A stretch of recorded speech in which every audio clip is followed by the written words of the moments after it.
How to develop faith. Faith in your ability. Visualization of and belief in attainment of desire. The second step toward riches. Faith is the head chemist of the mind. When faith is blended with thought, the subconscious mind instantly picks up the vibration. The subconscious then translates it and transmits it to infinite intelligence.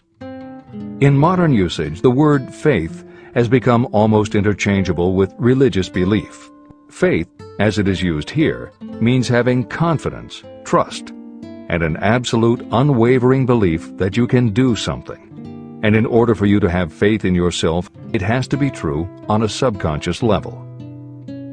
If you have a nagging doubt in the back of your mind, or if you are just going through the motions of pretending you believe, it won't work because your subconscious will know your doubts.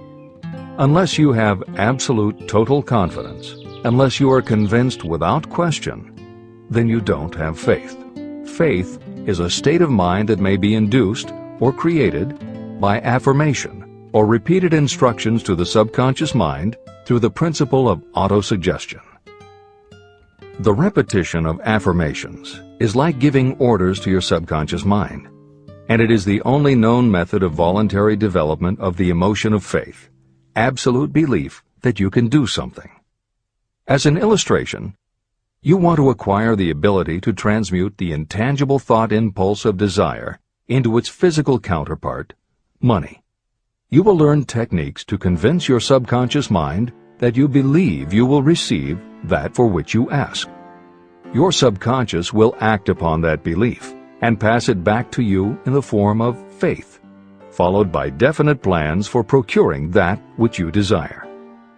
Faith in yourself and your abilities is a state of mind that you will be able to develop at will.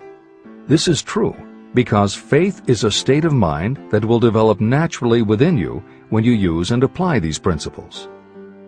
The emotions, or the feeling portion of thoughts, are what give your thoughts vitality, life, and action. The emotions of faith, love, and sex, when mixed with any thought impulse, give it even greater action. All thoughts that have been emotionalized, given feeling, and mixed with faith, absolute belief in your ability, begin immediately to translate themselves into their physical equivalent or counterpart. However, this is not only true of thought impulses that have been mixed with faith, but it is true with any emotion, including negative emotions. What this means is that the subconscious mind will translate into its physical equivalent a thought impulse of a negative or destructive nature just as readily as it will act upon thought impulses of a positive or constructive nature. The following statement made by a noted criminologist illustrates the point.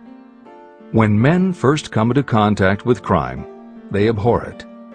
If they remain in contact with crime for a time, they become accustomed to it and endure it.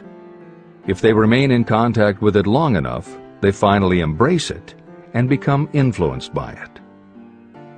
This is the equivalent of saying that a negative impulse of thought that is repeatedly passed on to the subconscious mind often enough is finally accepted and acted upon by the subconscious mind. The subconscious then proceeds to translate that impulse into its physical equivalent by the most practical procedure available. This also accounts for the strange phenomenon that so many millions of people experience, referred to as bad luck. There are millions of people who believe themselves doomed to poverty and failure because of some strange force they call bad luck, over which they believe they have no control.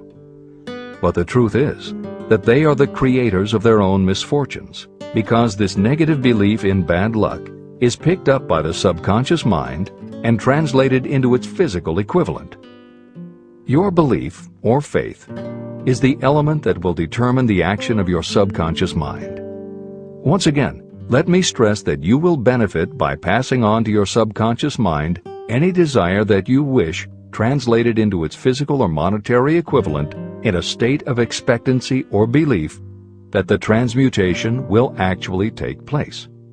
The subconscious mind will transmute into its physical equivalent, by the most direct and practical way available, any order that is given to it in a state of belief or faith that the order will be carried out.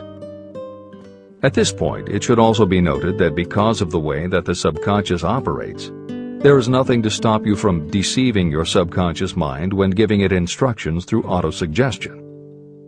To make this deception more realistic, when you call upon your subconscious mind, you must conduct yourself just as you would if you were already in possession of the material thing that you are demanding. It is an axiom of contemporary motivation theory that the subconscious mind cannot distinguish between what is real and what is vividly imagined. One of the most frequently cited studies supporting this concept was done with a group of basketball players. The players were divided into 3 teams, and the players on each team were tested on their ability to make free throws. The teams were then separated for a period of time, and each team was given instructions which they were told would improve their abilities. One team was instructed to practice making baskets on a daily basis. The second team was instructed not to practice during the period and not to even think about basketball. The third team was also instructed not to practice during the period, but instead the members were told to spend their daily practice time visualizing in detail the process of making baskets. At the end of the experiment, the teams were again tested. The team that rested showed a decrease in ability. The team that practiced showed a marked increase in ability. And the team that didn't practice but visualized making baskets showed an increase in ability almost equal to those who had practiced daily. As Hill says, you can deceive your subconscious through autosuggestion. If you convincingly plant an idea in your subconscious will accept and work with the idea as though it were a fact. But the key word is convincingly. Now that you understand the theory, you must begin to apply it. By experimenting and practicing, you will develop your ability to mix faith with any order you give to your subconscious. When you have faith in your ability, then you can give your subconscious mind instructions, which it will accept and act upon immediately. When your mind is dominated by positive emotions, it will encourage the state of mind known as faith.